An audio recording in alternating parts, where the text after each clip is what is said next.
Hello, good day sa ating lahat. Ako nga pala si Jerwin Enriquito Latre.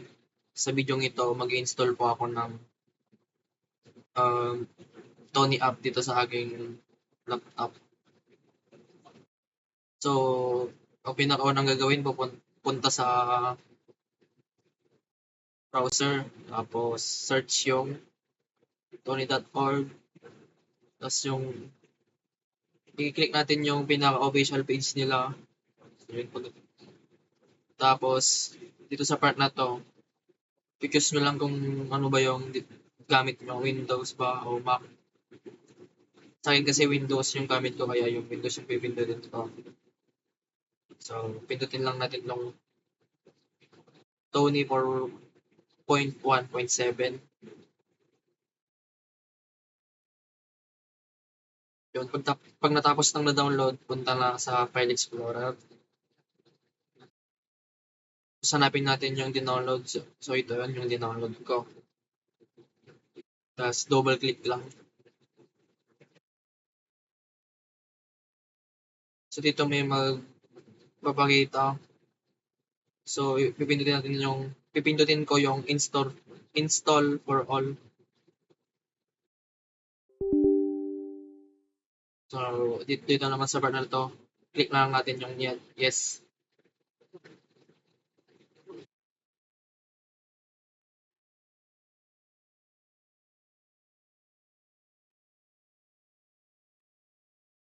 Tapos next.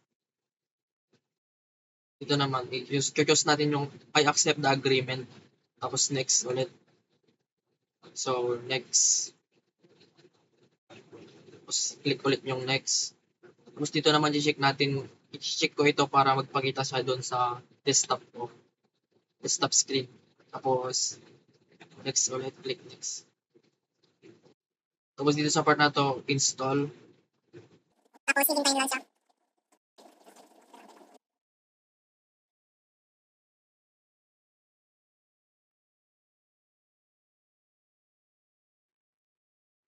Tapos pag natapos na, click finish.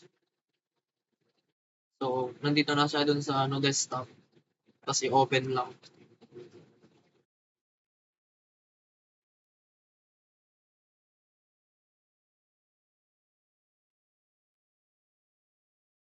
Tapos ito siya,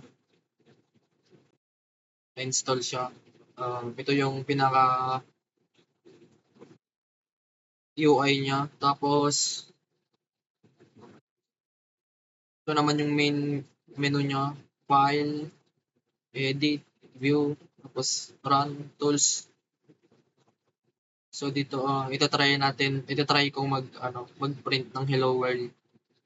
Tapos yung pangalan ko, yung buong pangalan.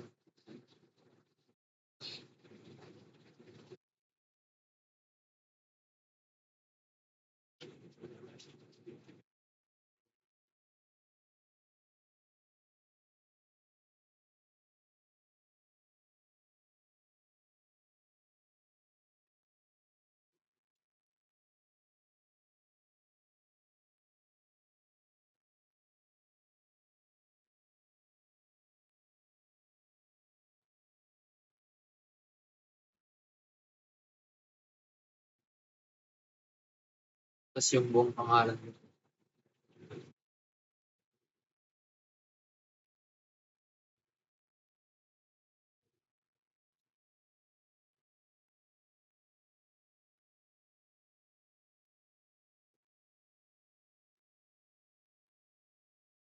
Try natin siyang i-print. Pipindot ko lang yung run dito sa may taas. Sa baba ng main menu niya. So, nararan ko siya. So, yun, nag-print yung hello world sa part na to, sa baba. Tapos, isi-save ko siya doon sa file ko.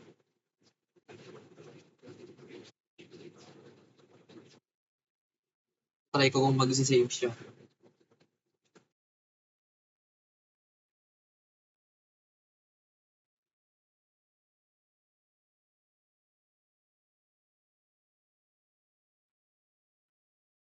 Click save. Tapos titignan ko lang kung nag-save ba. So yun, ito, nag-save siya. Gumagana po yung app. So yun po, ganun po kung paano mag-install ng Tony app sa Windows. Thank you po sa panonood. God bless.